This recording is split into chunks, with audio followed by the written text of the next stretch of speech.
Dan yang paling celaka gambar itu kadang-kadang antum simpan di handphone, dimasukkan ke saku, dibawa sholat. Saat yang bersamaan enak aja antum minta kepada Allah. Rabbighfirli warhamni wajiburni warfa'ni warzuqni. Kepada siapa ya Allah saya infakkan? Ini yang sering keliru. Kata Allah langsung turun, fi sabilillah, yang utama itu 5 dulu. Awas, ada peringatan di Al-Baqarah ayat 267. Wala tayammamul khabitha minhu tunfiqun walastum biakhidhihi illa an tughmidu fihi. Jangan kamu infakkan pada orang lain yang kamu tidak suka, melihatnya aja kamu enggak suka, dikasih orang. Enggak ada aturan kalau bukan non muslim jangan bagi, enggak ada, indah dalam Islam itu. Jadi walaupun Anda kasih ke yang non muslim, pahala dituliskan. Dan saya katakan pada Anda, kalau materi saya tidak membuat Anda dekat dengan Allah, membuat Anda terbuang untuk beramal soleh, tinggalkan saya. Cari ustaz yang lebih baik. Saya tuh suka merenung gitu, bertafakur, lihat-lihat ayat, ya Allah, Nabi Adam kesalahan dikit keluar dari surga. Ini saya dosa banyak, pengen masuk. Gimana caranya? Maka kita harus mencari amalan yang sekiranya dengan amalan itu akan cepat menggugurkan dosa-dosa kita. Karena yang paling bahaya adalah kita tidak mengerti berapa banyak dosa sudah dikumpulkan. Contoh, ini dosa mata aja di hari ini udah berapa banyak? Saya tanya pada antum, apa fungsi mata? Tuh, sudah salah. Mata bukan melihat, kalau cuma melihat, kambing juga melihat. Elang melihat. Bahkan mata elang sering saya katakan lebih tajam dibanding mata kita. Elang tuh naik sampai ke atas, sampai ke atas tinggi lewatin gunung. Anak ayam kelihatan. Antum naik pesawat sampai ke atas, anak sendiri gak kelihatan. Gak percaya besok silahkan cek aja naik. Tapi persoalannya mata kita dihisab, mata elang enggak. Buka Quran surah ke-17 ayat 36, paling kanan sebelah bawah. Wala taqfu ma laysa laka bihi ilmun innas sam'a wal basara wal fuada kullu ulaika kana anhu mas'ula. Hati-hati kata Allah, jangan mengikuti sesuatu yang belum kita tahu karena semua unsur sumber pengetahuan akan ditanya. Telinga akan ditanya, mata akan ditanya. Maaf, hati kita, pikiran kita akan ditanya. Karena ternyata, maaf, banyak dosa dikumpulkan lewat sumber-sumber informasi ini. Mata kata Allah, laki-laki, Quran surah 24 ayat 30, perempuan ayat 31. Katakan pada laki-laki yang beriman, kullil mu'minina yaghuddu min absarihim. Katakan pada pria-pria beriman, mata kalian hanya boleh dipakai untuk yang baik-baik saja. Yang tidak baik, palingkan. Jika Allah nggak suka, kata Allah, palingkan. Berarti kalau Anda melihat sesuatu yang tidak disukai Allah, tercatat dosa di situ. Sekarang coba perhatikan. Berapa banyak dalam kehidupan baru bangun dah salah lihat. Astagfirullah, bangun, lihat handphone. Begitu dibuka, cek status WhatsApp. Begitu yang dilihat siapa? Profil seorang. Ada muncul gambar iklan, gambar-gambar yang buruk, konten yang tidak bagus. Berapa kali antum melihat status di media sosial dengan gambar-gambar yang tidak baik? Hari ini aja ada berapa kali itu? Itu baru mata. Itu baru mata. Dan yang paling celaka gambar itu kadang-kadang antum simpan di handphone, dimasukkan ke saku, dibawa sholat. Coba ketika antum sholat tuh, bawa handphone antum, terkumpul berapa banyak yang kotor di situ? Gambar-gambar yang tidak bagus, konten yang buruk dimasukin. Saat yang bersamaan enak aja antum minta kepada Allah. Rabbighfirli warhamni wajiburni warfa'ni warzuqni. Gimana Allah memberikan rezeki kepada antum sedangkan antum datang dengan kotoran? Antum mau menghadap orang penting di dunia, datang ke tempatnya sepatu kotor, baju kotor, nginjak karpet rumahnya sengaja lagi. Apa antum diberi? Kalla. Belum masuk dan disuruh keluar. Antum datang menghadap kepada Allah dengan kotoran melekat di dalam diri, bahkan dimasukin ke sakunya, minta, ya Allah, sayangi saya. Bagaimana aku bisa menyayangimu kalau kamu datang dengan maksiat yang berlumur dan tidak kamu keluarkan dari dalam dirimu? Pikiran. Tadi aja tuh sebelum taklim dimulai, berapa kali prasangkanya keliru. Ini ustadznya mana sih ya? Ini panitia bagaimana sih? Sudah datang jam 5, sampai sekarang belum ada ustadznya. Ayo. Itu baru pikiran. Ini terakumulasi itu dari ujung kepala sampai dengan ujung kaki. Lisan. Saya tidak ustadz, tidak seperti itu. Bagus. Tidak seperti orang itu tuh. Dari tadi begitu aja ustadz itu sama. Jadi Anda bayangkan, semua unsur tubuh kita dari ujung kepala sampai ujung kaki, berapa banyak yang berbuat maksiat. Maka terakumulasilah dosa itu. Kadang-kadang lebih banyak daripada amal solehnya. Banyak. Seperti tangan tadi diangkat. Pertanyaan saya, di sini inti bahasan kita. Bagaimana kita menggugurkan dosa-dosa ini, sementara kita paham waktu kita terbatas, ini akan kita tinggalkan nih. Saya mohon ya, tolong jangan banyak mainnya. Tolong jangan banyak main. Demi Allah saya katakan, ada banyak yang tampak. Ada yang digulung ombak. Sebabnya macam-macam. Gak ada ombak pun meninggal juga. Ada yang kena gempa, dipertontonkan di hadapan kita untuk memberikan tanda, hari ini mereka, besok kamu. Hari ini kita antarkan orang lain ke alam kubur, besok Anda akan diantarkan untuk masuk ke penginapan berikutnya. Maka mohon maaf, jangan banyak bercanda di sini. Ada alam setelahnya. Nah persoalannya, yang di sini nggak dibawa, ini yang kita bawa nih, cuman 2. Kalau nggak bawa pahala, bawa dosa. Maka sebelum kita pindah ke sini, gugurkan dulu. Karena kalau sudah pindah ke sini, tidak ada kesempatan yang kedua untuk menggugurkan ini yang telah banyak terkumpul saat di dunia. Nah, karena waktu kita terbatas, kita tidak tahu kapan akan pulang, Mungkin yang merasa sekarang hidup untuk berkepanjangan, tiba-tiba pulang dari sini, mungkin pulang menghadap Allah Subhanahu wa taala. Pertanyaannya, Ustadz, apakah ada amalan yang sifatnya cepat, singkat, tapi pahalanya begitu banyak melimpah untuk bisa menutup dosa-dosa yang berlumur yang pernah kami kerjakan? Itulah yang akan kita bahas pada malam hari ini. Jadi, ini inti bahasa yang akan kita keluarkan, amalan cerdas dengan pahala melimpah untuk menutup dosa-dosa yang kita kerjakan dalam waktu yang cukup singkat. Paham sampai sini? Nah, ini mukadimah kedua, baru kita masuk pada isinya. Saya coba hapus dulu ya. Oh, biar saya aja, biar pas hapusnya. Ya. Nah, ini caranya mas. Nah, ada. Nggak apa-apa, ini biasa. Kedatangan pertama, datang sendiri, nerangin sendiri, nulis sendiri, hapus sendiri. Ya. Kadang dibantuin, salah hapus, kita tulis lagi. Luar biasa. Masya Allah. Baik. Amalan itu banyak. Salat, sedekah, infak, dan amal lainnya. Tapi persoalannya, waktu kita terbatas. Begitu mengerjakan, ada yang wafat. Begitu belum mengerjakan, ada juga yang meninggal. Sekarang kira-kira, yang pahalanya banyak saat dikerjakan, yang kalau itu didapatkan, dosa-dosa banyak dihapuskan. Jadi kalau yang tadi biasa ngapus satu ini langsung. Begitu dikerjakan, wah 1000 pahala datang, 1000 dosa gugur. Apa saja amalan itu? Kita mulai. 1. Semua amal kebaikan yang kita kerjakan, yang jadi amal soleh, bernilai hasanah, itu dalam fikih disebut dengan sedekah namanya. Ya, saya kasih konsepnya dulu, supaya paham. Kullu ma'rufin sedekah. Setiap perbuatan baik itu namanya sedekah. Itu nama umumnya sedekah. Salat sedekah, zakat sedekah, infak sedekah. Bahkan bahasa Al-Quran disebut juga dengan sedekah. Contoh, zakat ketika disebutkan dalam Al-Quran, namanya sedekah. Ya, Quran surah ke-9 ayat 103. Khudh min amwalihim sedekah. Ambil zakat dari harta mereka. Tapi disebutnya dengan sedekah. Ya, dikeluarkan pada 8 golongan, sedekah. Ayat ke-60-nya. Innamas sedekatu lil fuqara. Infak, sedekah. Buka Quran surah kedua, ayat 264. Paling kiri sebelah bawah. Ya ayyuhalladzina amanu la tubtilu shadaqatikum bil manni wal adha. Jangan kalian batalkan sedekah-sedekah kalian dengan perbuatan yang merusak. Apa contohnya? Kalladzi yunfiqu malahu ria'an nas, seperti orang infak yang riya. Jadi infak disebut dengan sedekah. Di semua perbuatan baik kita, salat kah, haji kah, umrah kah, puasa kah, semua namanya sedekah dalam fikih. Nah, sedekah ini kemudian oleh Nabi dibagi kepada 2 bagian. Ya. 1, ada sedekah yang saat dikerjakan, itu pahalanya terus ngalir tuh. Terus mengalir. Bahkan dahsyatnya, maaf sekali, orangnya wafat pun tuh pahalanya terus datang. Sampai dengan kiamat. Di sepanjang di muka bumi ini belum kiamat, maka pahala akan terus datang. Ngalir. Dalam bahasa Arab, sesuatu yang mengalir disebut dengan jariyah. Maka muncul istilah sedekah jariyah. Sedekah jariyah. Ya, maaf, asalnya bukan amal jariyah, sedekah jariyah. Ya, sedekah jariyah, bukan istilahnya amal jariyah. Sekarang kalau mau nyebut amal jariyah pun dibenarkan. Cuma kalau di Arab, amal jariyah tuh begini nih. Ya, kalau di Arab sekarang, antum jalan, tiba-tiba sedang ada perbaikan, ada lubang. Maka sedang diperbaiki ini, ada tulisan kasih papan, afwan amal jariyah, amal jariyah. Maaf, ada pekerjaan jalan mengganggu Anda lewat. Di Arab itu amal jariyah itu pekerjaan sedang berlangsung mengganggu orang lewat. Sekarang begitu. Makanya kalau ada orang naik ke bis bawa kotak gitu kan, mau minta-minta maaf Pak, amal jariyah, betul, ganggu orang lewat. Ya. Benar secara bahasa, tapi secara makna ini yang paling tepat. Yang kedua, ada yang sifatnya sedekah thabitah. Yang pahalanya berhenti di situ, tetap selesai seketika.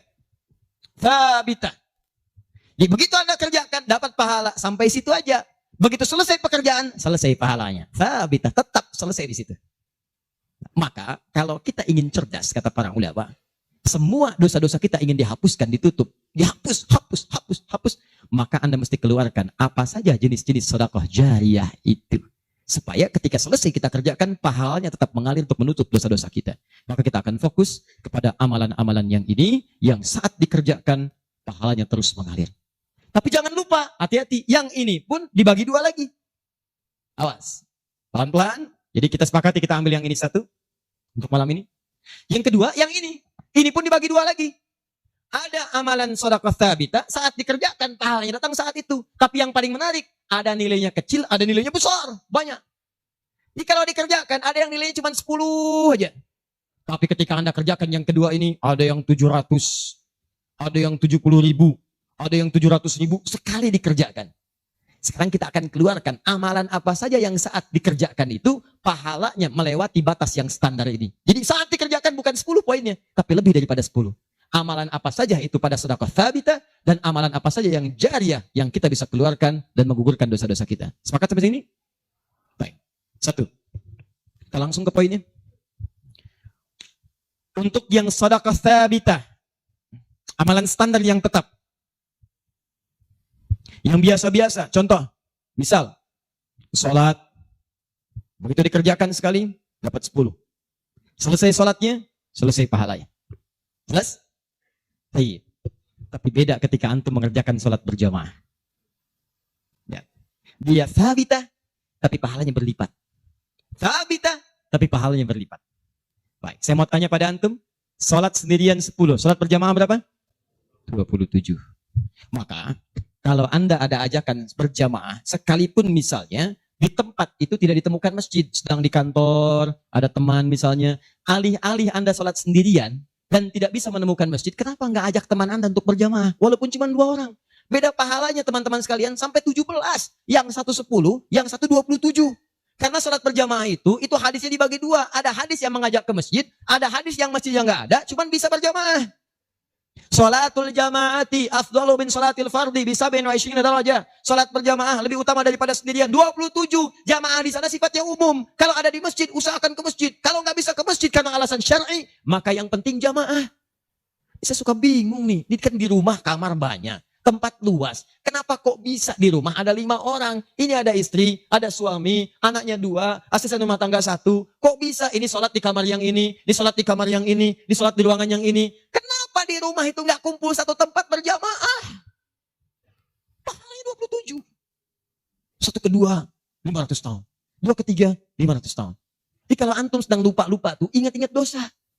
Daripada milih sendirian cuma 10, berapa dosanya pada saat itu? Boleh jadi pahala sholat antum 10, tapi dosanya pada hari itu 20. Tuh. Bagaimana cara nutupnya? Maka biasakan naikkan. Jamaah. 1, sholat berjamaah. Karena itu panggilan-panggilan sholat dalam Al-Quran seringkali menggunakan bentuk jamaah. Silakan cek. Panggilan sholat pertama Al-Baqarah ayat ketiga. Alladzina yu'minuna bil ghaib wa yuqimunas. Yuqimun. Tunaikan dengan orang banyak. Bentuk jamaah. Mereka tunaikan dengan orang banyak. Kerjakan dengan banyak orang. Makanya kalau bisa berjamaah, kenapa mesti sendirian? Jelas di sini? Kalau antum ke masjid, itu lebih banyak lagi. Tadi sudah saya jelaskan. Datangnya dapat 25. Masuk masjidnya, itikafnya, macam-macamnya. Makanya kalau sudah ada panggilan jamaah untuk ke masjid dan antum bisa mengerjakannya, demi Allah saya katakan, jangan tinggalkan. Jangan tinggalkan. 1. 2. Saya sebutkan yang banyak saja supaya agak cepat. 2. Membaca dan menghafalkan Al-Quran. Membaca dan menghafalkan Al-Quran. Amalan kelihatannya sederhana, tapi pahalanya begitu berlimpah. Insya Allah. Tahan sebentar. Tadi kalau sholat sendirian, berapa pahalanya? 10 sholat. Baca Quran, bukan sekali baca, 1 hurufnya 10. 1 huruf. Dalilnya At-Tirmidzi nomor hadis 2910. Perhatikan kalimatnya. Man qara'a harfan min kitabillahi falahu asyru hasanat. Siapa yang bisa membaca 1 huruf saja dari kitabullah, dia mendapatkan padanannya 10 kebaikan. Nanti saya tuliskan rumusnya nih. Lihat baik-baik, ini enggak sembarangan dia, ini enggak sembarangan. Siapa yang baca 1 huruf saja dari Al-Quran, dia akan mendapatkan 10 kebaikan setiap hurufnya. Walam aqul alif lam mim harfun. Saya tidak katakan tulisan alif lam mim itu 1 huruf, bukan. Alif lam mim dibaca 1 huruf, bukan. Walakin alifun harfun, lamun harfun, mimun harfun. Tapi setiap alifnya 10, lam 10, mim 10, walikuli harfin asyru hasanat. Dan setiap antum bacakan 1 hurufnya 10 kebaikan, 10 pahala. Jadi kalau saya bacakan alif lam mim, dapat berapa? Belum tentu. Belum tentu. Lihat sini, saya tunjukkan cara bacanya. Sebagian kita mengira itu kecil, tapi menurut Allah itu luar biasa. Perhatikan baik-baik. Lihat sini. Tahan. 1, 2, 3. Baca. Alif Lam Mim. Baca lagi, Pak. Bagus. Ada lagi yang bisa dengan tajwidnya yang lebih bagus? Siapa lagi? Boleh, silakan angkat tangan.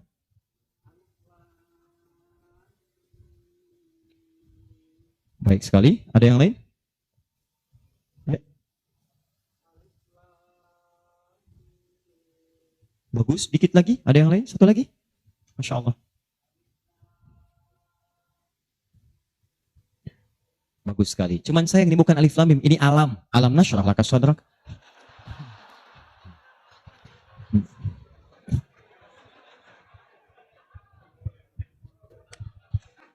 Saya mau katakan, kalau Quran ini seperti tuduhan orientalis dan orang-orang menuduh Quran buatan Nabi Muhammad, padahal dulu tidak ada harakatnya, maka semua kalimat ini yang tertulis begitu akan dibaca sama.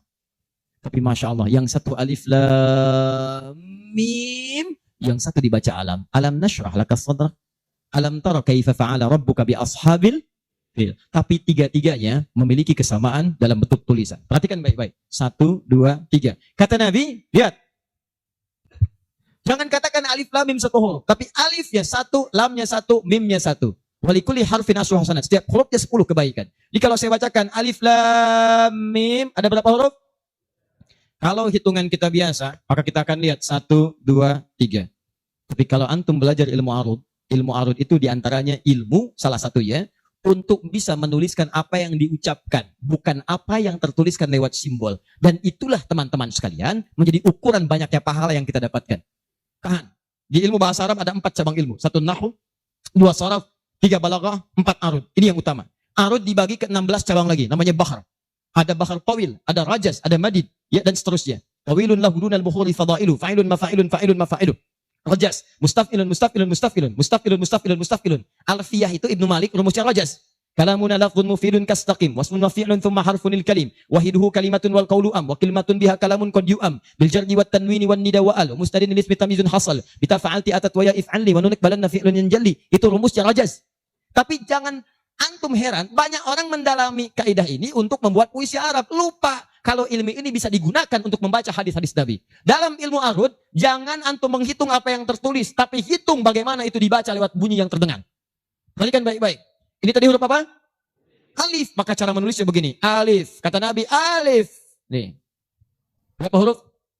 Setiap hurufnya 10. Jadi dari sini saja ada 1, 2, 3. Dapat berapa? Belum tentu. Karena ini hamzah. Tuh. Ha, mim, zal, ta. 1, 2, 3, 4. Jadi dari sini aja ada berapa? Belum tentu. Kan ini ha, tuh. Ha, un, 3. Anda yang suka menghitung, maka akan mendapatkan pahala sesuai hitungan. Anda yang berniat ikhlas karena Allah, maka Anda akan mendapatkan lebih daripada apa yang Anda hitung. Rumus ini ditemukan di Quran surah kedua ayat 261. Paling kiri sebelah atas. Tahan. Pelan-pelan.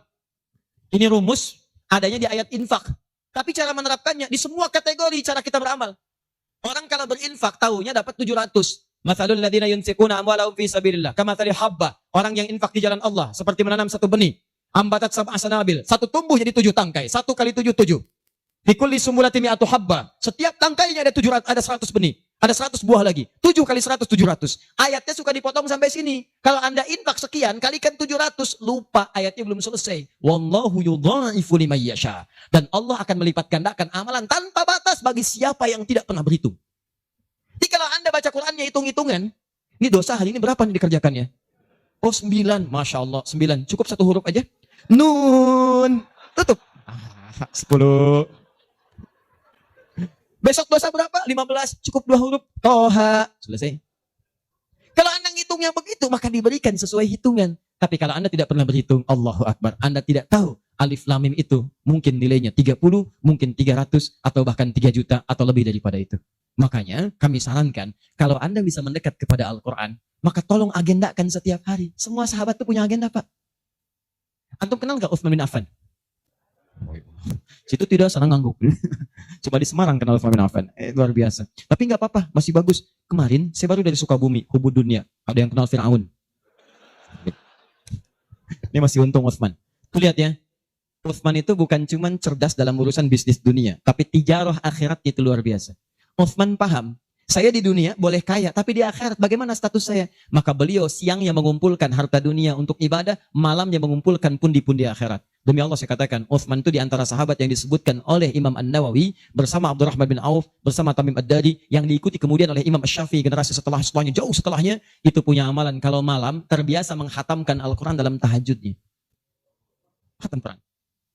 Kaya, sahabat Nabi, menikahi 2 putri Nabi. Satu meninggal, dan menikah lagi. Disebut Dzun Nurain. Kayanya luar biasa. Asetnya setelah 15 abad sampai sekarang masih ada. Yang hebat, siang-siang jadi orang kaya, malam-malam jadi hamba yang sangat taat dan kaya akhirat. Coba, bandingkan dengan kita sekarang. Menantu Nabi, bukan. Kaya, nggak sekaya Utsman. Tuh, status dunia belum sempurna. Status akhirat masih belum maksimal. Ya antum sebetulnya maunya apa? Utsman sholat malam ngikut Nabi, kaki bengkak. Antum pengen ke surga Firdaus malam, mata bengkak. Ini. Ayo update. Ustaz, tapi kan saya belum lancar. Tambahkan hadisnya, lipatkan nomor hadis 2920. Awas, lihat kalimatnya. Walladzi yatata'ta wa huwa 'alaihi syaq falahu ajran. Siapa yang memulai menghafal, membaca, siapa yang mulai membaca Al-Quran tidak lancar, terbata-bata bacanya, mengejaknya. Orang baca alif lam mim, dia alif lam mim, falahu ajran, maka dia mendapatkan 2 kali lipat dari orang yang lancar. Orang lancar misal 30, dia 60. Terima kasih ya Allah, kalau begitu besok saya nggak lancar aja bacanya. Oh, bisa. Itu tidak lancar yang direncanakan. Yang lancar diikuti oleh malaikat ma'asyafaratil kirabil barara. Yang belum lancar diapresiasi karena perjuangan kesungguhannya, bacaannya dapat nilai, perjuangannya mendapatkan nilai di sisi Allah Subhanahu wa ta'ala. Karena itu saya sarankan, maaf, mulai sekarang antum bikin kurikulum. Nih, satu tadi, bikin tabel begini. Nih, saya katakan pada teman-teman juga yang di Bekasi, yang di Jakarta, ya, saya kasih 2 amalan dulu nih. Mulai sekarang antum bikin begini. Tahan ya, teman-teman sekalian, nanti saya sampaikan bagaimana seorang Mu'adz, orang Mesir, baru kecil belum balik sudah menyiapkan amalan ini. Punya program. Nih, harinya, nomor 1, 2, 3, dan seterusnya. Ini misalnya harinya apa besok. Amalannya apa? Mulai dengan sholat di sini, jamaah. Ini tadi bacaan Al-Quran. Kalau bisa, saya sarankan setiap hari mulai menghafal, walaupun cuma 1 ayat. Usahakan menghafal. Demi Allah saya katakan, pahala menghafal Quran lebih banyak daripada baca. Paling minimal 4 kali lipat. Karena itu ayat menghafal disebutkan 4 kali dibandingkan ayat baca. Silahkan cek Quran surah ke-54. Ayat 17, ayat 22, ayat 32, ayat 40. Saya ulangi. Ayat 17, ayat 22. Ayat 32, ayat 40. Ada? 17, 22, baik. Kemudian 32 dan 40. Kenapa ketawa? Benar kan? 4 ayat 17, ayat 22, kemudian ayat 32 dan 40. 17, 22, 32, 40. Berapa kali disebutkan? Walaqad yassarnal Qur'ana lidzikri. Sungguh telah kami mudahkan Al-Quran untuk dihafalkan, diingat. 4 kali disebutkan. Ya, maka ada yang menyebutkan menghafal Quran itu keutamaannya 4 kali dibandingkan dengan sekedar membaca. Baca. Orang baca itu biasanya cuma sekali. Dzalikal kitabu la raiba fihi hudal lil muttaqin. Sekali. Tapi orang menghafal jangan harap sekali. Dia akan terus mengulang. Dzalikal kitabu la raiba fihi la raiba fihi. Dzalikal kitabu la raiba fihi dzalikal kitabu la raiba fihi hudal lil muttaqin dzalikal kitabu la raiba fihi hudal lil muttaqin dzalikal kitabu la raiba fihi hudal lil muttaqin. Pertanyaan saya, berapa banyak pahala yang didapatkan? Berapa huruf dia bacakan? Makanya kalau antum ingin melipat gandakan pahala dengan banyak, dalam 1 hari antum punya agenda. Boleh antum baca, misal target sehari saya baca misal 1 halaman dan hafalkan 1 ayat. Kalau antum sudah punya kebiasaan begitu, demi Allah saya katakan, Allah akan merubah keadaan hidup anda jadi lebih nyaman. Tidak cukup dengan amin. Baca, hafal. Wah, Masya Allah. Syukur-syukur begitu sedang sholat berjamaah, minta sujud, terus meninggal, itu kan? Wah, itu paling enak. Mau begitu? Di subuh ya. Itu pun kalau tiba ajalnya. Ya, bacaan Quran lebih lebat lagi. Ya, jadi kalau antum bisa seperti itu, nanti bonusnya banyak. Di alam kubur, jasadnya akan utuh. Dan di akhirat diberikan mahkota. Dan yang ketiga, diberikan peluang untuk memberikan syafaat dengan izin Allah dengan Qur'annya kepada anggota keluarganya. Ahli Qur'an itu, kalau dia hafal kemudian Qur'annya, benar menghafal Qur'annya, maka saat di akhirat akan langsung dimuliakan oleh Allah. Dipakaikan jubah kehormatan dan membimbing, menggandeng bapak ibunya yang saleh, yang beriman, beserta pasangannya dan keturunannya untuk dibawa masuk ke surga. Itu ada di Quran surah ke-35 ayat ke-33, ditafsirkan dengan Quran surah ke-13 ayat 23 sampai 24 dengan awal kalimat yang sama. Jannatu 'adnin yadkhulunaha. Ada para penghafal Quran masuk surga Aden di Quran surah 35 ayat ke-33. Jadi masuknya dari surga Aden menuju tingkat surga yang paling tinggi. Tertingginya apa? Banyak. Nanti ada dengan para nabi. Ada orang yang sesurga dengan para nabi di Quran surah keempat ayat ke-69. Ya. Wa may yuti'illaha wa rasul fa ulaika ma'al ladzina an'ama Allahu 'alaihim minan nabiyyin. Ada orang-orang yang masuk surga, orang taat kepada Allah dan Rasul. Taat sekali. Saat di surganya semua dengan nabi, sesurga bersama semua nabi. Jadi ada beberapa nabi, ada semua nabi. Kalau beberapa nabi namanya Anbiya. Makanya di surah Al-Anbiya, surah ke-21, dikisahkan beberapa nabi. Tapi kalau semua nabi itu nabiyin namanya. Dari Nabi Muhammad SAW sampai Nabi Adam. Ada semua. InsyaAllah. Muhammad SAW bin Abdullah, bin Abdul Muttalib, bin Hashim, bin Abdul Manaf, bin Qusay, bin Murrah, bin Kilab, bin Ka'ab, bin Ghalib, bin Fihir, bin Malik, bin Nadar, bin Kinana, bin Khuzaimah, bin Mudrika, bin Ilyas, bin Nizar, bin Mudar, bin Ma'ad, bin Adnan, bin Adi, bin Adri, bin Muqawwam, bin Nahur, bin Tari, bin Ya'rub, bin Yasub, bin Nabit, bin Ismail alaihissalam, bin Ibrahim alaihissalam, bin Azara, bin Nahur, bin Abir, bin Kinan, bin Al-Fahsyad, bin Sam, bin Nuh alaihissalam, bin Mikhlaim, Matusyara, bin Kinan, bin Anbas, bin Tif, bin Adam alaihissalam. Kumpul semua. Jauh Nabi Ibrahim, ke kanannya dari Sayyidah Sarah, muncul kemudian Ishak, dari Ishak Yakub, dari Yakub turun Yusuf terus sampai dengan ke Musa, ke Daud, ke Sulaiman dan seterusnya. Muncul sampai ke Nabi Isa. Nabi Isa bapaknya Imran menikah dengan Hannah. Samping kirinya kemudian ada Zakaria. Terus itu semua nabi antum bisa lihat. Masya Allah. Akhi, antum di mana? Surga A. Dengan siapa? Depan saya, Masya Allah. Ganteng-ganteng Nabi Yusuf. Dulu teman kita lihat sinetron ganteng-ganteng serigala. Ini Nabi. Kita lihat Nabi Yusuf. Belakang saya Nabi Ibrahim. Kiri saya Nabi yang punya tongkat jadi ular. Nabi Musa alaihissalam. Kanan saya Nabi yang sangat saya rindukan. Nabi Muhammad sallallahu alaihi wasallam. Penghafal Quran. Dia akan masuk, diberikan mahkota. Tafsirnya di At-Tirmidzi nomor hadis 2915. Begitu dia kemudian akan naik, maka Qurannya berkata, Allahumma halli, ya Allah, tolong hiasi dulu tubuhnya. Bedakan dengan yang bukan ahli Quran. Bedakan. Yuhallawna fiha min asawir. Demikian ayat Qurannya. Maka kemudian dia dihiasi dulu. Ada gelang-gelang emas, ada macam-macam. Semua tubuhnya indah. Maka Allah firmankan. Apa kata Allah? Begitu dikatakan Allahumma halli. Maka kata Allah, pakaikan mahkota kehormatan.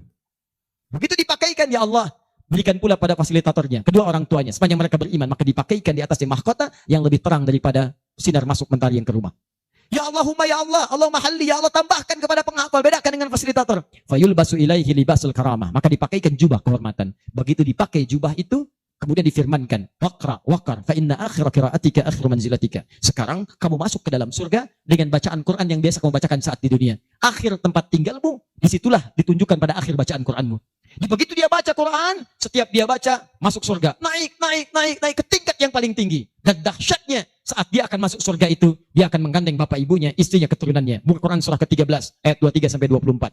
Kalimatnya sama awalnya, jannatu 'adnin yadkhulunaha. Ada orang-orang masuk surga Aden, ketika akan masuk, wa man salaha min abaihim, dia gandeng bapak ibunya yang saleh. Wa azwajihim, pasangan-pasangannya, wa dzurriyyatihim, dan keturunan-keturunannya. Allahu akbar. Di dunia ahli Quran itu kemuliaan Qurannya akan merembet pada sekitarannya. Silahkan cek kalau nggak percaya.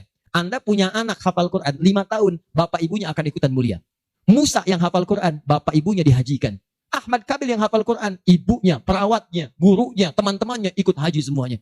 Nggak percaya silahkan. Demi Allah saya katakan, Quran turun di 1 bulan, bulannya jadi mulia Ramadan.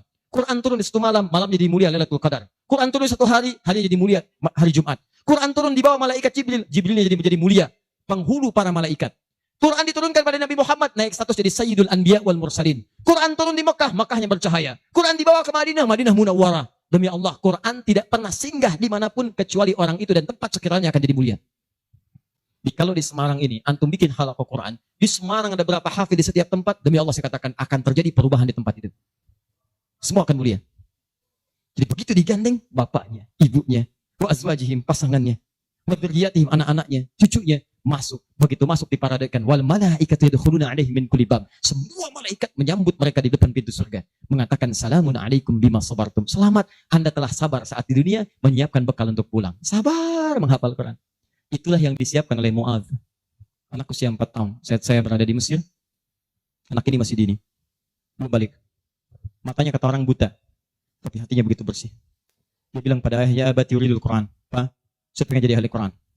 Saya pengen menghafal. Kata bapaknya, tempatnya jauh, 20 kilo. Kamu ini punya keterbatasan. Gak apa-apa, saya pengen menghafal. Dia belum cerita kenapa dia mesti menghafal. Begitu bapaknya melihat tekadnya kuat, maka dari motor sederhananya dimodifikasi. Depannya dashboardnya diperbaiki. Supaya bisa menyimpan catatan Quran, lembaran-lembaran mushaf. Jadi begitu berangkat tidak ingin ada waktu yang sia-sia. Di jalan, beliau kemudian di jalan kadang melihat ke bawah. Bacakan Quran, anaknya dengar. Bacakan Quran, anaknya dengar. Begitu sampai di tempat belajar, dia tinggal mendengarkan syekhnya. Perbaiki, baca lagi. Setoran, pulang. Yang paling menarik, setelah berapa lama, anaknya hafal Quran yang tidak melihat diantar hafal Quran, bapaknya yang mengantar belum hafal. Tapi yang dahsyat, ingat baik-baik. Berlaku hadis Nabi di sini. Siapa yang memfasilitasi pada kebaikan, maka dia mendapat pahala yang sama dengan yang mengerjakan tanpa dikurangi sedikit pun. Itulah hikmahnya dalam ilmu hadis. Kenapa setiap anak ketika meriwayatkan hadis, nama anaknya dihilangkan, nama bapaknya disebutkan. Antum pernah dengar Ibnu Abbas? Nama aslinya Abdullah. Kenapa Abdullahnya dicoret? Disebutkan Abbas bapaknya. Ibnu itu anak laki-laki. Abbas bapaknya. Anaknya Abbas. Ibnu Umar. Nama aslinya Abdullah. Abdullahnya dicoret. Disebutkan bapaknya Umar. Kenapa disebutkan nama orang tua? Nama anaknya dihilangkan. Para pakar hadis itu luar biasa. Untuk menunjukkan bahwa amalan anak ini hasil didikan orang tuanya. Yang begitu diamalkan hadis ini. Bukan cuma anaknya. Bapaknya pun dapat bagiannya. Abbas itu pengusaha. Abbas itu pedagang, sibuk luar biasa, masih sempat mampir ke majlis Nabi. Cuman nggak selamanya bisa di situ karena ada kesibukan berbisnis. Maka beliau menginvestasikan anak bungsunya, namanya Abdullah kecil untuk belajar di majlis Nabi. Boleh saya nggak ikutan, tapi anak saya mesti ikut untuk menyampaikan ke keluarga. Maka disimpan di situ. Anaknya masih muda, kecil, dengar, kadang merangkak, kadang main dan seterusnya. Tapi tahukah Anda, begitu Nabi wafat, anak itu usia 13 tahun. Nabi wafat sudah hafal 2000 hadis. Yang mesti Anda tahu, setiap beliau meriwayatkan hadis, dibuang kalimat Abdullahnya, disebutkan Abbasnya. Karena peran ayahnya yang mendidik dengan baik, maka setiap hadis ini disebutkan Abbasnya dapat, Abdullah kecil dapat. Semuanya dapat. Demikian dengan Quran. Bapaknya mengantar, belum hafal, anaknya hafal. Begitu sudah hafal, di sini saya mau sebutkan. Perhatikan baik-baik. Datang, reporter Kuwait. Dengar kisahnya. Begitu ditanya, kenapa Anda mau menghafal Quran? Perhatikan jawabannya. Ini yang mau saya katakan. Saya menghafal Quran untuk mencari bekal bagi saya pulang. Saat saya menghadap kepada Allah sendirian, tangan saya bergetar, kaki saya bergetar. Saya tidak akan ditemani lagi oleh ayah yang mengantarkan saya dalam hafalan. Ibu saya tidak akan menemani, saudara saya tidak akan menemani. Saya akan sendirian bersama Allah. Ini anak masih kecil, mata nggak bisa lihat, belum balik, sudah punya pikiran demikian. Kalimatnya apa selanjutnya? Kata beliau, saya akan katakan di hadapan Allah dengan perasaan gemetar. Ya Rabb, jika memang bekal saya belum cukup untuk mendapatkan ridhamu sampai saat ini, maksudnya surga, maka mohon ya Allah, kurangi siksaan saya di neraka dengan Quran yang telah saya hafalkan ini.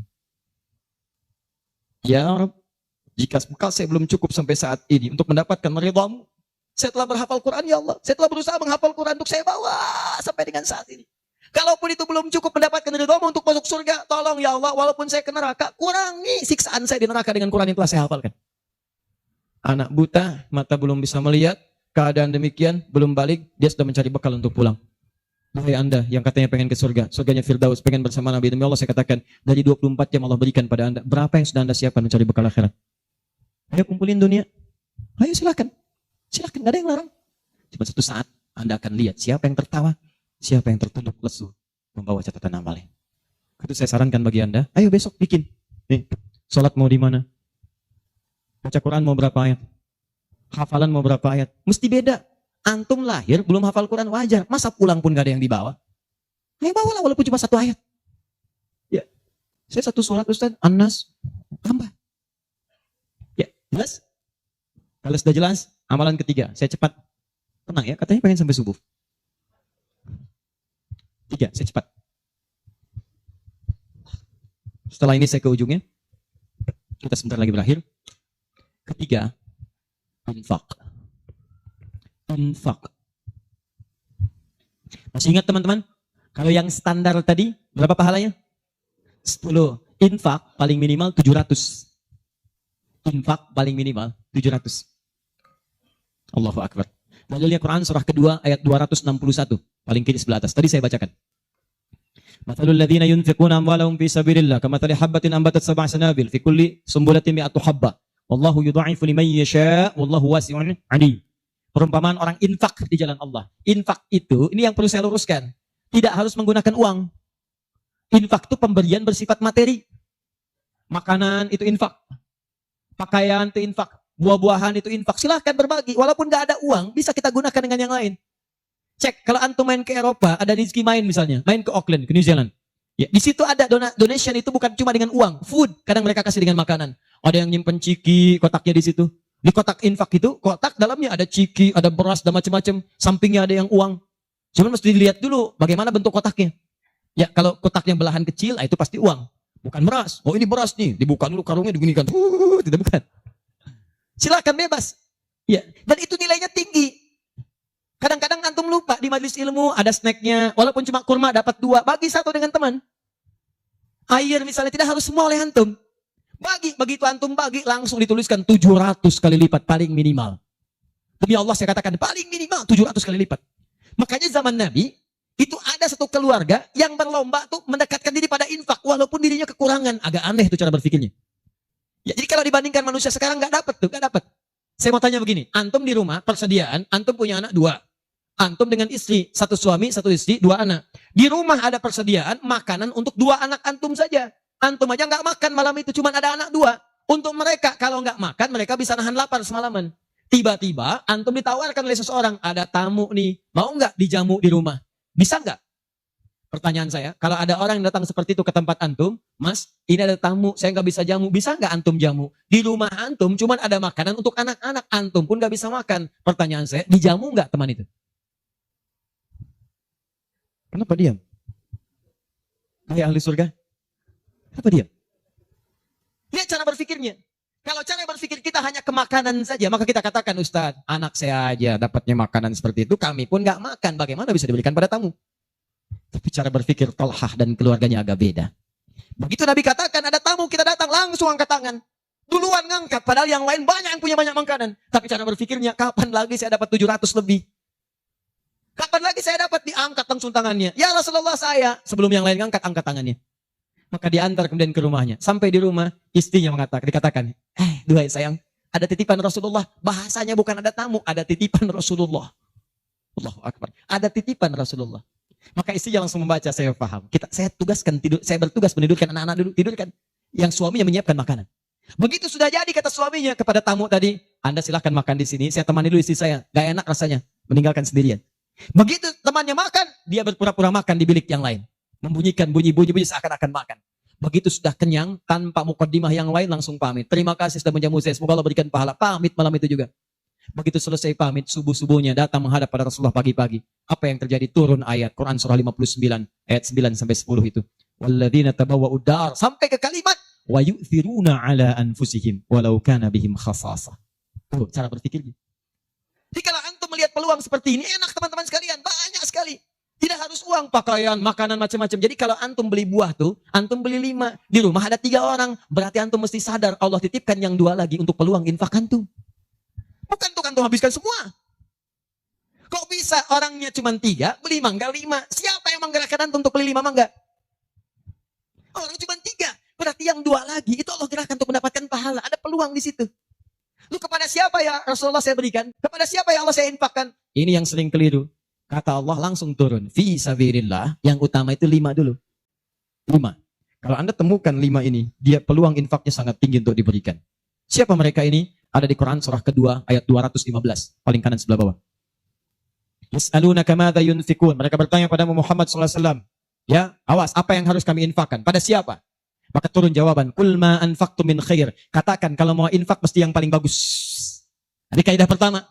Awas, ada peringatan di Al-Baqarah ayat 267. Wala tayammamul khabitha minhu tunfiqun walastum biakhidhihi illa an tughmidu fi. Jangan kamu infakkan pada orang lain yang kamu tidak suka, melihatnya aja kamu enggak suka, dikasih orang.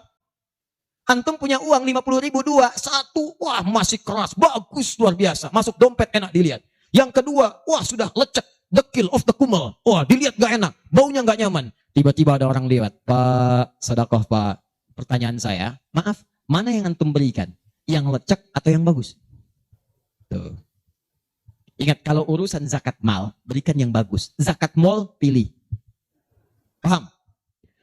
5 orang ini siapa? 1, lil walidain, orang tua. Ini orang tua ini gak pernah minta, jarang sekali. Cuman kita yang mesti paham. Kan sama, antum pun suka ngasih isyarat. Mama, mama, mama, mama. Oh, mau makan. Makan. Mama, mama, mama, mama. Boneka, boneka. Antum setelah dewasa mesti paham. Kadang-kadang orang tua tuh gak minta. Gak pengen nyusahin anaknya. Padahal orang tua udah susah. Melahirkan susah, mengandung juga susah, merawat susah, menyusui susah. Sudah dewasa pun antum masih susahin juga. Kapan antum berbaktinya? Kadang-kadang cuma nanya, nelpon apa kabar. Padahal di rumahnya itu Masya Allah lagi kurang beras. Beras kurang, rezeki belum dibayar. Kirimkan, sebelum diminta kirimkan. Itu begitu antum kirimkan, demi Allah saya katakan. Di hadis Al-Bukhari, di kitab Al-Adabul Mufrad, bukan cuma mendapatkan lipatan pahala kalikan 700 lebih. Tapi ridha Allah turun ke tempat antum pada saat itu. Kalau sudah turun, semua doa yang antum mintakan minimal akan dijawab pada saat itu. Itu rahasianya. Kalau dengan urusan orang tua itu udah gak usah mikir. Begitu mengatakan, nah gini-gini, tenang aja mah. Walaupun gak ada, katakan, insya Allah mah selesai. Insya Allah, berusaha antum. Begitu antum dapatkan seperti orang tua mengusahakan untuk antum dulu, maka pahala dilipat gandakan, ridho turun seketika. Kejar. Wal aqrabin, kerabat terdekat. Kerabat dibagi 2. Ada yang tempatnya jauh tapi hubungannya dekat. Punya saudara sekandung, tinggalnya di Palembang, antum di Semarang. Ayo kirimkan. Anak bibi nggak bisa nih pendidikannya, bantu. Antum ada, bantu. Nilainya tinggi. Jangan dikira ringan. Nih bagian kedua nanti kalau saya terangkan banyak nih. Tenang aja, kita masih sampai subuh. Bagian kedua. Saya ikutin deh. Antum jual saya beli. Ya, cuman saya beli sampai 9:30. Paham? Ayo akrabin. Yang kedua itu, maaf. Golongan kedua akrabin bisa tetangga. Orang yang tidak ada hubungan famili secara mahram, cuma tetangga antum. Tapi kalau yang kedua ini, Allahu Akbar, indahnya Al-Quran. Cek oleh antum, silahkan cek. Walaupun beda agama, itu tetap ada peluang infak. Gak ada ketentuan ini kecuali di Quran. Gak ada aturan ini kecuali di hadis. Buka Quran surah ke-31, ayat 15, paling kiri sebelah atas. Ada anak muslim, orang tua, belum Islam, belum dapat hidayah. Kata Allah, urusan untuk ibadah, pisahkan. Orang tua jangan paksa, doakan dia, silahkan dakwahi. Tapi urusan dunia, wasahibhuma fid dunya ma'rufa. Wa in jahadaka ala an tusyrika bima laysa laka bihi ilmun fala tuti'huma. Urusan ibadah masing-masing kalau diajak-ajak enggak usah ditaati, tolak dengan cara yang lembut. Lembut. Tapi kalau urusan dunia, bagi. Antum muslim, orang tua belum Islam, antum punya kelebihan. Uang agak banyak, melimpah, makanan ada, bagi. Kata Allah, jangan lihat kemudian kepercayaannya karena dia belum muslim. Bagi. Indah teman-teman sekalian. Dan itu ada pahalanya. Begitu antum berikan, masuk yang halal. Begitu halal masuk kan haram keluar. Kan cara berpikirnya begitu. Halal masuk, yang haram keluar. Begitu keluar, sekat di hatinya terbuka. Karena yang haram itu saat masuk di hadis Muslim, haram masuk naktah sauda, noda hitam. Noda menutup. Kalau masuk jadi daging dia, antum misal, iyadzubillah bukan antum, ada orang lain konsumsi yang haram. Yang haram masuk ke dalam mulutnya, masuk ke tubuhnya, beredar dengan darah. Jadi daging, masuk ke telinga, Quran surah 6 ayat ke-25. Wa fi adhanihim naqra, waqra, di telinganya ada sumbatan. Maka yang haram cepat kedengaran, yang halal susah. Masjid dekat, suaranya dekat, Allahu Akbar, susah. Tapi konser yang macam-macam, yang joget, yang ini, yang itu, nyampe tuh konser di Jakarta, dari Semarang tembus ke sana. Wa ada absarihim ghishawa, masuk ke mata, jadi penghalang, nutup. Quran surah kedua ayat ke-7. Gak kelihatan. Orang ke masjid itu bukan gak kelihatan, nampak, cuman gak ada dorongan. Akhi, ayo ke masjid. Ya, alhamdulillah. Nanti. Padahal yang besar lewat, kecil lewat. Yang paling aneh itu begini. Kok bisa antum lewat depan masjid? Padahal bisa lewat jalan lain. Kenapa Allah antarkan sampai lewat depan masjid? Jadi kalau sudah Allah antarkan ke tempat-tempat yang baik, belum ingat Allah juga, antum mesti diantarkan kemana lagi? Tuh. Kok bisa antum lewat dengar adzan? Padahal bisa antum lewat jalan lain, gak kedengaran adzan. Kenapa kemudian yang dengar antum? Kok bisa lewat jalan itu kelihatan mata? Padahal bisa ada jalan lain. Kok bisa ngelihat? Kalau Allah sudah berkehendak kebaikan, antum masih belum bisa membacanya, masih ditanya. Itu pasti ada maksiat masuk. Caranya keluarkan. Kalau yang haram masuk, masukkan yang halal. Maka yang haram akan dihancurkan. Hancur. Kemudian muncul yang halalnya. Kalau halal sudah masuk, maka hati itu akan mudah untuk mendekat kepada Allah. Doakan. Demikian tetangga kita. Jangan dikira tetangga antum yang muslim saja. Mungkin kita ada non-muslim samping kita. Mungkin ada yang Kristen, ada yang Hindu, yang Buddha. Dalam hubungan keduniaan indah. Silahkan berbagi. Apa antum nggak pernah dengar hadis Nabi? Siapa yang masak makanan, baunya sampai ke tetangganya, maka bagilah dia walaupun cuma kuahnya. Tapi maksudnya bukan daging yang antum makan, kuahnya antum bagi. Bukan. Tidak. Maksud hadis itu, walaupun cuma masak kuah, bagi juga supaya dia tidak negatif thinking, tidak salah paham. Antum nggak ada ayam, adanya singkong, cuman dimasak bumbu opor. Bumbunya opor, tapi dagingnya singkong. Dimasak gak antum bagi, tetangga bilang, oh masak opor enak nih, padahal singkong. Dibagi walaupun cuma kuahnya. Tapi pertanyaan saya, apakah hadis itu mengatakan kalau tetangga Anda muslim saja? Tidak. Never. Walaupun dia non muslim, masak.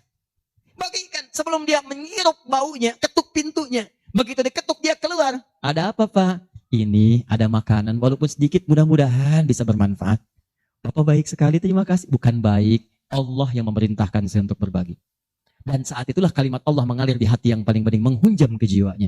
Masuk jadi hidayah. Masya Allah, besok-besok dia ketuk pintu kan. Assalamualaikum, udah bisa Assalamualaikum tuh. Sebelumnya tidak. Begitu dibuka sambil mengembalikan yang kemarin, ya panci yang kemarin dikembalikan. Pak, ini apakah Allah sudah memerintahkan berbagi lagi hari ini? Oh. Lumayan. Nggak ada aturan kalau bukan non muslim jangan bagi. Nggak ada, indah dalam Islam itu. Jadi walaupun Anda kasih ke yang non muslim, pahala dituliskan. Jadi jangan pilih-pilih kalau urusan dunia. Anda masak, di samping Islam, sampingnya lagi Kristen, sampingnya lagi kemudian muslim, non muslim. Bagi yang muslimnya, yang non muslim tidak. Begitu dia ngelihat kelewatan dipanggil Anda. Pak, kayaknya enak makanannya ya. Memang enak Bu, cuman sayang ibu kafir. Oh, nggak begitu. Nggak ada. Jadi bagi teman-teman, silahkan. Dan pahalanya ada, indah. Cuman di kita tuh, coba lihat aturan-aturan. Antum bang aja deh, kita fikirnya kumpulin lagi. Bab tumbuhan, sekarang kan lagi musim rambutan ya. Rambutan. Tuh, antum di pekarangan ada rambutan, tumbuh. Mohon rambutan, pekarangan antum. Cuman sayang buahnya ke tetangga antum. Terus ke sini. Maka dalam kaidah fikih disebutkan hakun mushtarak. Ini hak bersama antara antum dengan tetangga. Kenapa? Karena antum keluar rumah kelihatan cuman pohonnya. Dia keluar rumah kelihatan buahnya. Dan yang paling menarik, dia udah lihat buah, daunnya jatuh ke bawah. Dan kadang buah jatuh ke sini, membuat dia kesulitan. Awas, jangan sampai dia cuma ketiban sampahnya saja, antum kedapatan buahnya. Naik ke pohon rambutan, nggak boleh. Apa yang harus antum lakukan? Datangi dia, ketuk rumahnya. Sampaikan, Pak, maaf saya cuma mau ngasih tahu, itu ada pohon rambutan. Iya, saya juga tahu, punya bapak kan? Bukan, itu memang pohon saya, cuma buahnya merambat ke tempat bapak. Terus, itu hak kita bersama. Bapak nggak usah minta. Begitu inginkan, ambil aja. Silahkan dapatkan. Aturan dari mana itu? Ini Rasul saya yang mengajari. Nabi Muhammad SAW. Bapak keluar, lihat buahnya. Saya keluar cuma lihat pohonnya. Kalau Bapak pengen, ambil aja. Wah, hebatnya Islam. Terima kasih Pak. Insya Allah. Udah insya Allah tuh. Nanti saya ambil. Udah, pergi tuh. Ambilin. Dan kita senang lihat ya. Begitu diambil, pahala. Setiap satu buah, 700 pahala. Setiap satu buah, 700. Masya Allah. Luar biasa. Dan dia kan gak paham fikih. Belum masuk Islam. Besoknya, ayam antum main ke tempat dia. Ayam. Dia kira hukum ayam sama dengan rambutan. Nabinya umat Islam baik banget. Kemarin ngirim rambutan, sekarang ayam. Mungkin ayam itu akan menggendong antum ke surga. Ya? Infak tuh. Nah, pertanyaan saya, antum punya agenda berapa untuk infak tuh? Coba lihat, kadang-kadang kan ada anak yatim samping. Gak usah terpikir banyak uang, pakaian, buka tuh pakaian antum, masuk ke kamar, buka. Begitu dibuka, berapa banyak koleksi pakaian antum? Cuma pesen satu aja. Mohon maaf ya, maaf sekali. Jangan sampai ada pakaian, walaupun sahlai itu, yang belum pernah dipakai ibadah. Usahakan setiap yang kita gunakan jadi saksi di akhirat bahwa dia pernah dipakai ibadah, karena semua akan bicara. Tuh lihat kaos, bagian dalam, celana, bagian luar, semua, cek lagi semua. Dan kalau sudah itu antum pakai, ada yang lain gak kepake, bukan gak kepake. Boleh jadi, itu dititipkan oleh Allah kepada antum untuk menjadi pahala antum dengan itu. Sebab mudah bagi Allah menitipkan pada yang lain. Kenapa dipilih antum? Supaya dapat bagian pahalanya. Jelas? Terakhir, amalan keempat, bagian pertama. Salah sendiri pengen sampai subuh. 4. Terakhir, bagian pertama. Majlis ilmu. Majlis ilmu. Masih ingat satu apa? Salat berjamaah masjid. 2. Interaksi dengan Al-Quran. 3. Infak. 4. Majlis ilmu. Teman-teman, majlis ilmu itu keutamanya banyak. Saya beri gambaran ya, maaf sekali. Satu, majlis ilmu itu, kalau antum benar memilih majlis ilmunya, maka status yang diberikan oleh Allah pertama kali, begitu antum berangkat dari rumah, sampai dengan ke majlisnya, statusnya akan naik dari manusia biasa menjadi mujahid fi sabilillah. Itu langsung sama dengan orang yang berjuang ke medan perang. Ada majlis ilmu nih, antum datangi, begitu antum datang, itu sama dengan orang berjuang ke medan perang. Statusnya jihad.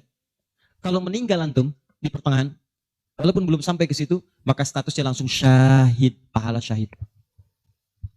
Pahalanya syahid.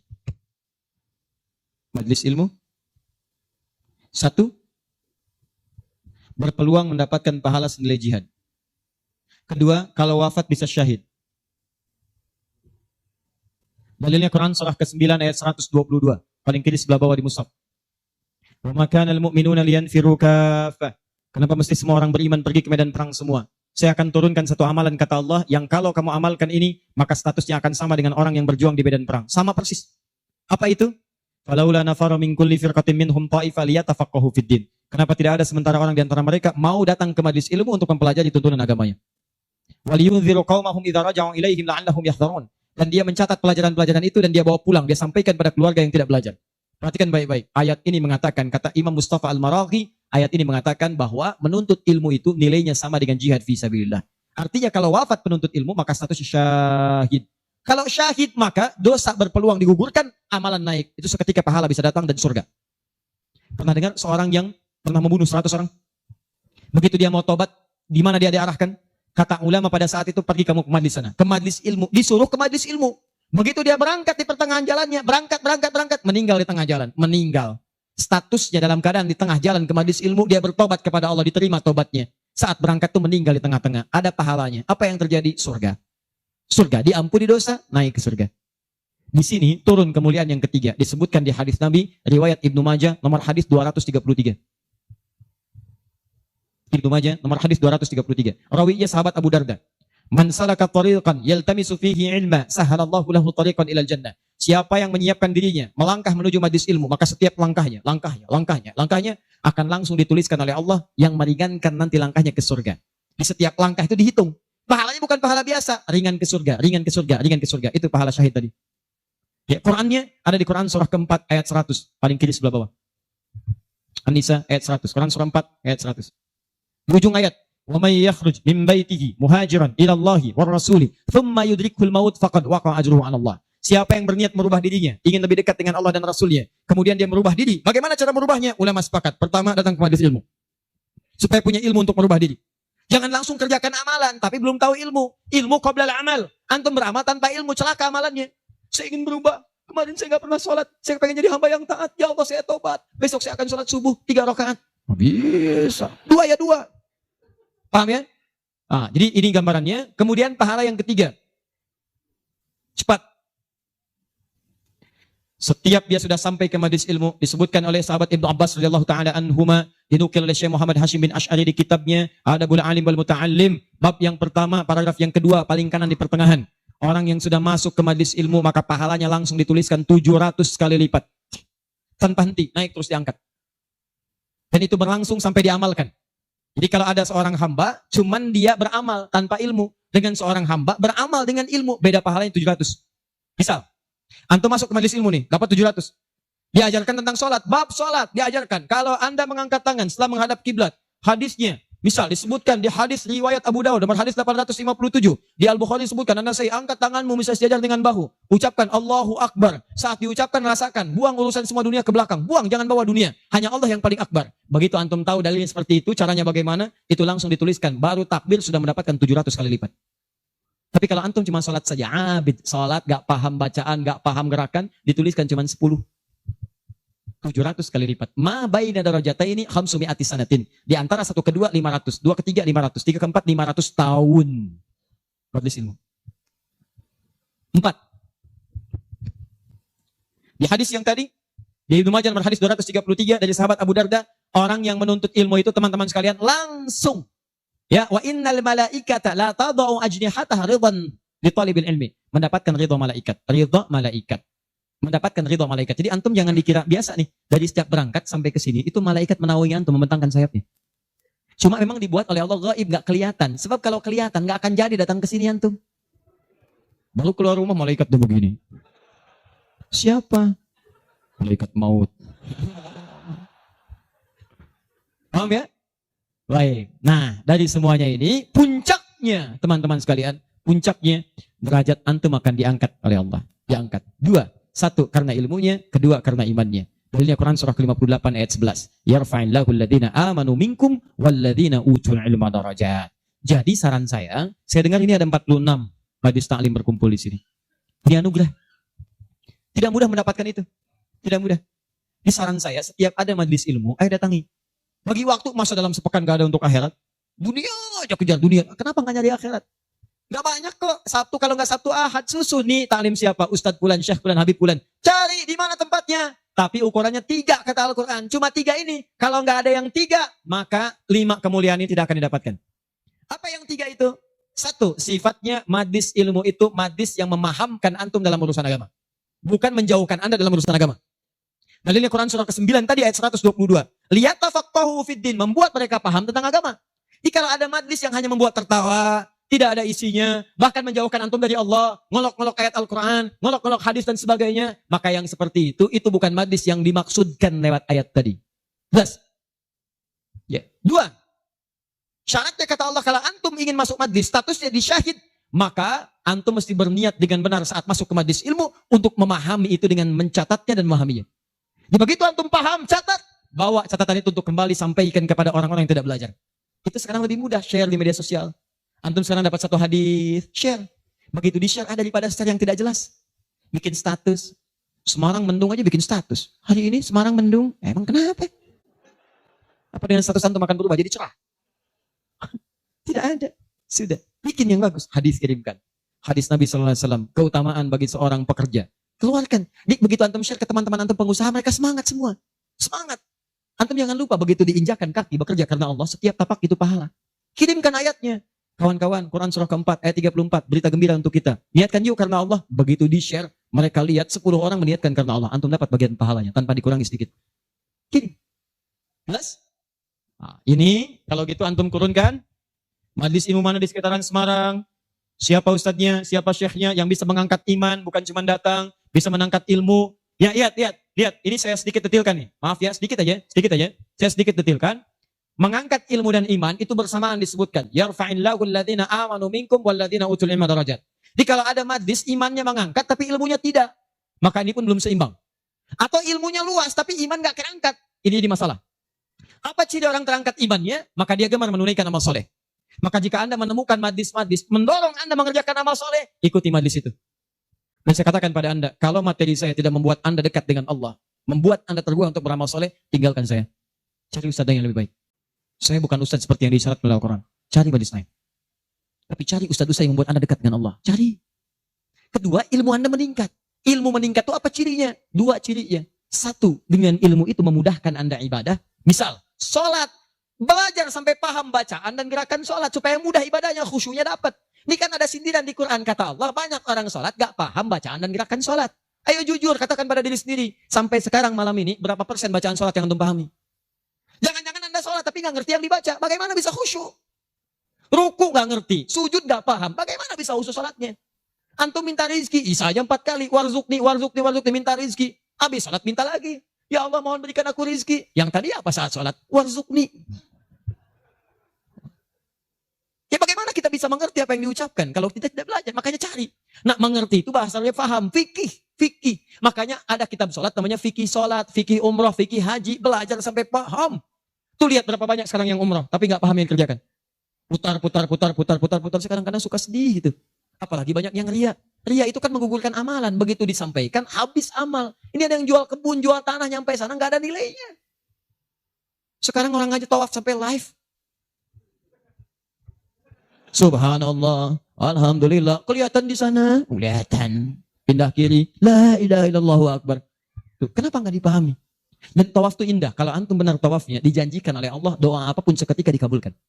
Itu rahasianya di Quran surah 19 ayat ke-47 sampai dengan 49. Ada rahasianya. Makanya kenapa dari Hajar Aswad ke Maqam Ibrahim? Itu doa intinya. Subhanallah, alhamdulillah, wa la ilaha illallah, Allahu akbar. Dari makam Ibrahim sampai rukun Yamani bebas mau pakai bahasa apapun. Nanti dari rukun Yamani pakai dengan Hajar Aswad, kenapa menggunakan Rabbana atina fid dunya hasanah? Itu ada maknanya. Bebas antum.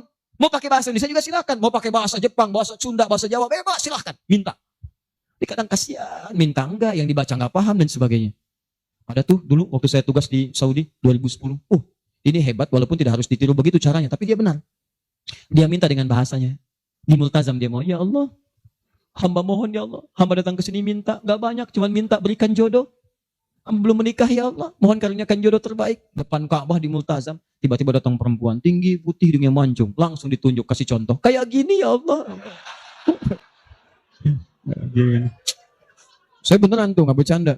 Tapi apa yang terjadi? Karena dia minta yang dibutuhkan, dia paham apa yang dibacakan, dikabulkan oleh Allah, pulang nikah, walaupun bukan dengan yang tadi. Menikah. Ada lagi yang lain gelantungan di multazam langsung mengatakan, ya Allah, hamba datang ini banyak hutang. Engkau pasti tahu hamba ya Allah. Engkau mengerti hamba, kesini pun nambang hutang. Kalau tidak percaya, ini catatannya ya Allah. Benar. Pulang lunas gitu kan. Nah, dia ngerti yang dibaca. Kadang-kadang kita kerjakan sesuatu yang kita pahami. Makanya yuk ngaji lagi, ngaji sampai paham. Enak kalau sudah begitu. Begitu Anda memahami sesuatu, nah ilmu naik. Kalau orang paham, itu ciri yang pertama, dibawa ke ibadah mudah. Yang kedua, perluaskan wawasan. Karena dalam fikih itu ada hal-hal tertentu yang menjadi kemudahan. Bukan harus itu saja yang dikerjakan. Babnya dalam fikih. Fikihnya nanti dalam kajian madhab. Madhab itu ada muqarin. Turunannya ada pilihan. Pilihan-pilihan itu membuat kita lebih mudah. Ada yang tanpa pilihan. Satu dalil, satu contoh. Itu artinya semua dipandang bisa. Contoh, angkat tangannya. Begitu angkat tangan, langsung letakkan yang telapak kanan di punggung yang kiri. Angkat Abu Daud misalnya. Begitu Anda angkat, fawadha yadahul yumna lal yusra, letakkan yang kanan telapaknya di punggung yang kiri. Antara mengangkat dengan meletakkan pakai fa, harfu atfin rabitin baina syai'aini bila hudud. Paham? Harfu atfin huruf sambung, rabitin yang mengikat baina syai'aini antara dua hal. Pekerjaan pertama dengan yang kedua bila hudud tanpa jeda. Pertama mengangkat tangan, kedua meletakkan. Antara mengangkat dengan meletakkan tanpa jeda, angkat langsung letakkan. Letakkan yang telapak kanan di punggung yang kiri, letakkan, selesai. Ini satu dalil, satu contoh. Nah kalau sudah satu dalil satu contoh, kita nggak usah kreatif. Misal, tapi saya tidak bermaksud menyalahkan ya. Kalau ada, silahkan dapatkan dalilnya, sampaikan dan saya pelajari. Angkat misalnya, letakkan langsung. Nggak enak Ustaz. Masa kiri duluan? Kanan kan bagus, kiri kan kurang bagus. Kenapa nggak kanan dulu baru kemudian masuk kiri? Jadi angkat Allah, masuk kanan, kiri, baru begini. Kadang-kadang kaki naik dikit. Ya, angkat. Nah ini yang seperti ini, kalau saya prinsipnya, kalau belum menemukan dalilnya, maka cukupkan pada itu saja. Makanya cuma satu dalilnya. Silahkan cek. Di kitab hadis palsu pun, saking palsunya tidak akan ditemukan. Dan kabar gembira, pemalsu hadis pun tidak tertarik memasukkan hadis ini, saking jelasnya. Jelas. Silahkan cari. Saya pernah lihat di koleksi kitab hadis, ada 1235 kitab hadis. Saya nggak ketemu. Saking jelasnya gitu kan. Nah ini satu. Tapi kalau ada pilihan, itu artinya, maaf, umat itu dipandang tidak semua bisa mengerjakan satu yang sama. Maka silahkan pilih yang memudahkan antum. Misal dalam sujud, ini antum mau sujud nih. Dari inti dari sami Allah liman hamidah, akan sujud. Kan cuma dua caranya. Kalau tidak dengan lutut, dengan telapak tangan. Ayo, yang pakai lutut siapa? Mau sujud, pakai lutut dulu. Yang pakai telapak tangan? Yang nggak pakai lutut, nggak pakai telapak tangan. Angkat tangan, ayo. Nah ini dia. Ini saya serius nih, di Bekasi pernah kejadian suami istri nggak tegur sapa semalaman gara-gara persoalan ini. Suami pulang dari kantor macet nyampe rumah lewat isya yang ke masjid sholat di rumah, begitu sholat yang turun lutut duluan. Istri melihat begitu selesai tanpa muqaddimah, istri langsung berkata, "Papa sholatnya tidak sesuai sunnah." Kenapa mah? Harusnya telapak tangan duluan bukan lutut. Papa menjawab, "Mama yang nggak tahu hadis." Padahal dua-duanya nggak tahu hadisnya. Satu ngaji di guru A, dua guru B. Besoknya datang. Begitu datang, saya cuma senyum, "Pak, Ibu tahu nggak? Itu kan ada di kitab yang sama. Di Sunan Abu Daud. Yang pakai lutut, nomor hadis 838. Paling kanan sebelah bawah. Riwayat dari sahabat Wa'il bin Hujur. Yang pakai telapak tangan, sebelah kiri paling atas. Nomor hadis 840 sampai 841. Riwayat sahabat Abu Hurairah. Oh, nggak pakai Baca. Begitu dibaca. Idza sajadta fala tasjud kama yabrukul ibil. Faliyadha rukbatai qabla yadai. Jika kamu ingin sujud jangan duduk seperti duduknya unta. Kalimatnya ibil, ya, unta masih umum. Maka letakkan lututmu sebelum telapak tanganmu. Maka yang kedua Abu Hurairah, hadisnya berbunyi kurang lebih bima makna idza sajadta fala tasjud kama yabrukul ba'ir, unta tunggangan yang sudah ada beban.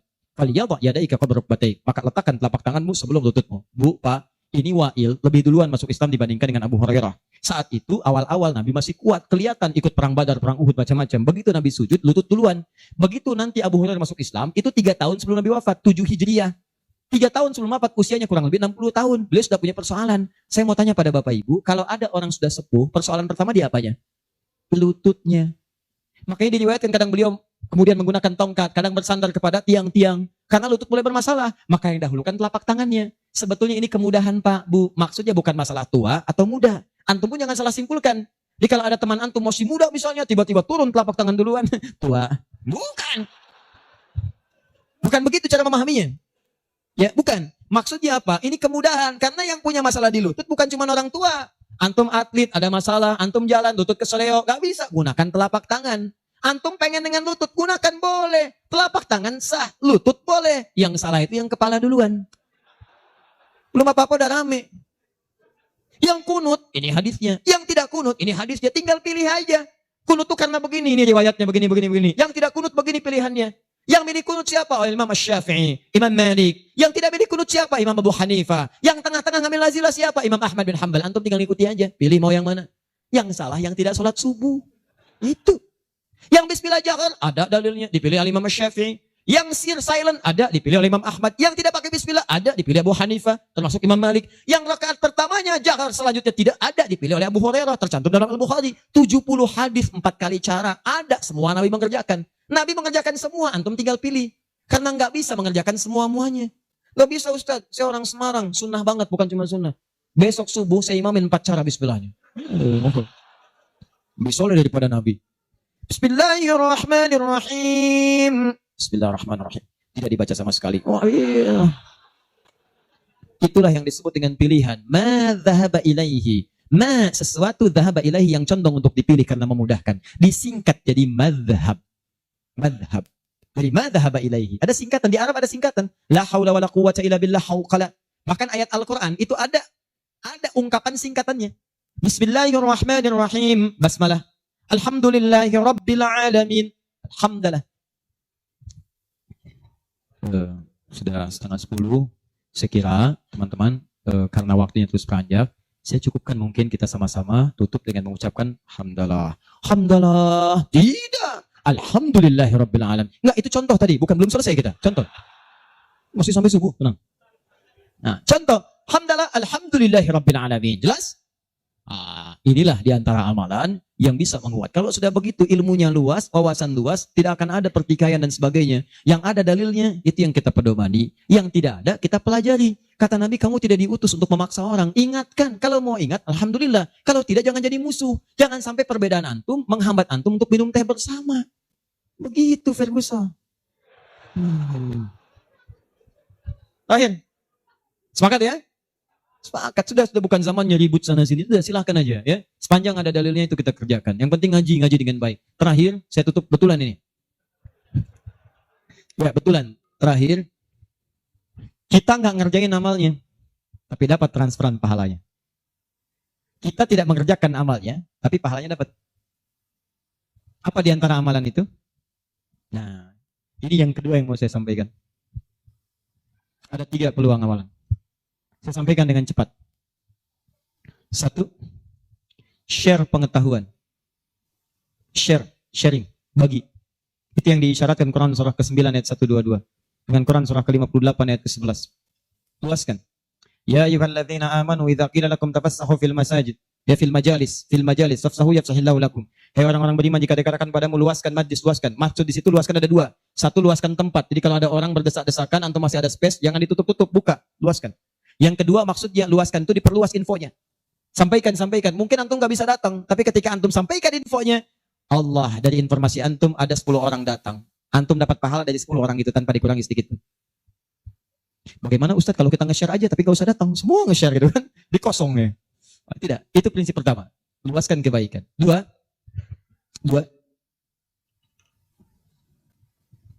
Berinfak dengan harta pada amalan berganda.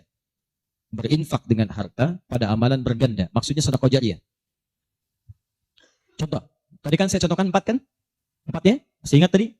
Di antara 4 itu, bukankah ada interaksi dengan Al-Quran? Baca, menghafalnya. Nih, antum punya modal 50.000, pengen infak. Dengan uang itu, disarankan langsung lewat petunjuk Nabi, cari dengan 50.000 itu yang menghasilkan keuntungan terus berlipat. Walaupun antum nggak mengerjakannya. Saya beri contoh misalnya. Berikan kepada orang yang tadi mengerjakan pahala berganda sedekah jariyah. Misal penghafal Quran. Ada orang punya 50.000 diberikan kepada orang dengan bentuk makanan. Yuk makan. Dimakan oleh orang itu. Dia sholat. Begitu dia sholat dengan energi tadi, antum dapat pahalanya. Begitu energinya hilang, pahalanya selesai. Tapi antum belikan mushaf 50.000. Datang ke percetakan Habib Hasan. Saya cari mushaf Habib. Dengan harga 50.000. Antum dapat 2. Masya Allah. Begitu dapat 2, antum datang ke tempat hafalan Quran. Masya Allah. Atau datang ke tempatnya Ibu Nyamin. Ya. Dari keturunannya Syekh Dahlan. Ya, Allah yarham. Yang penemu qiraat itu.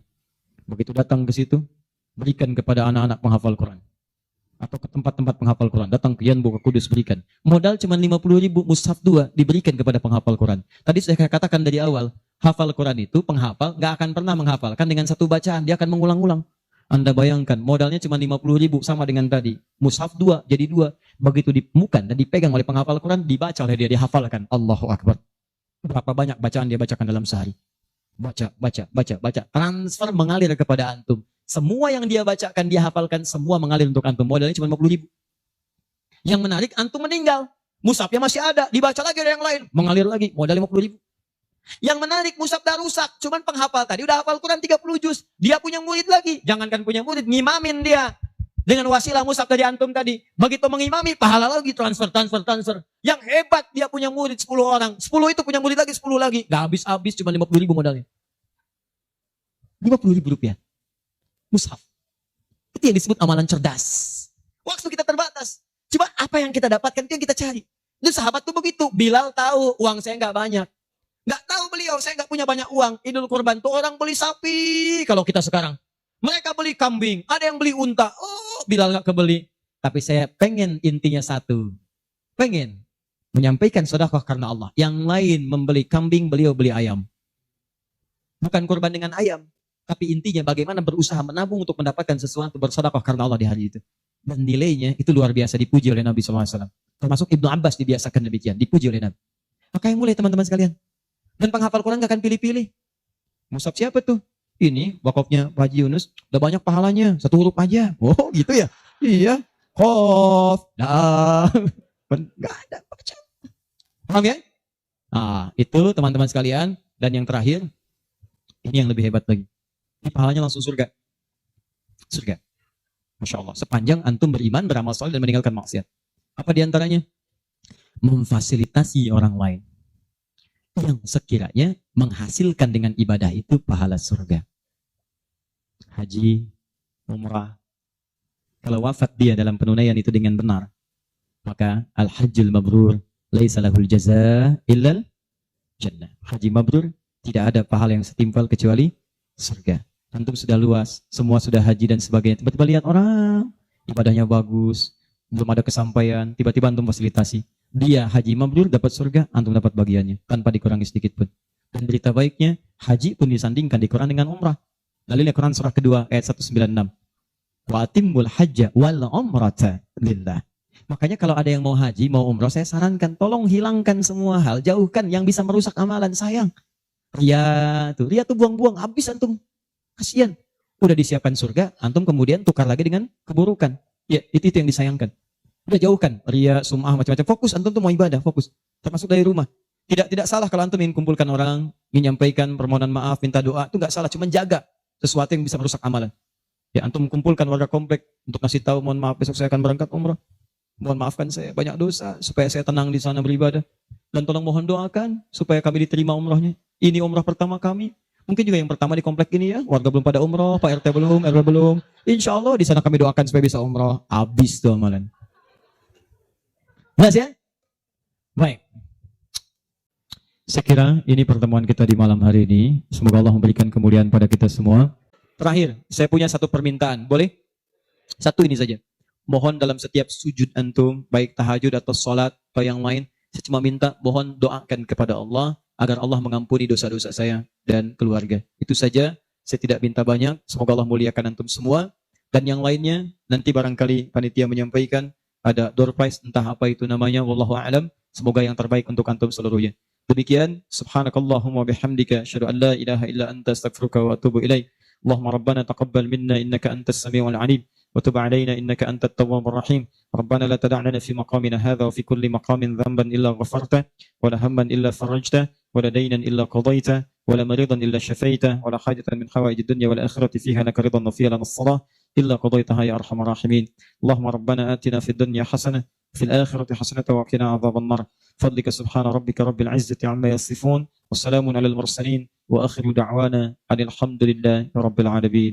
السلام عليكم ورحمة الله وبركاته.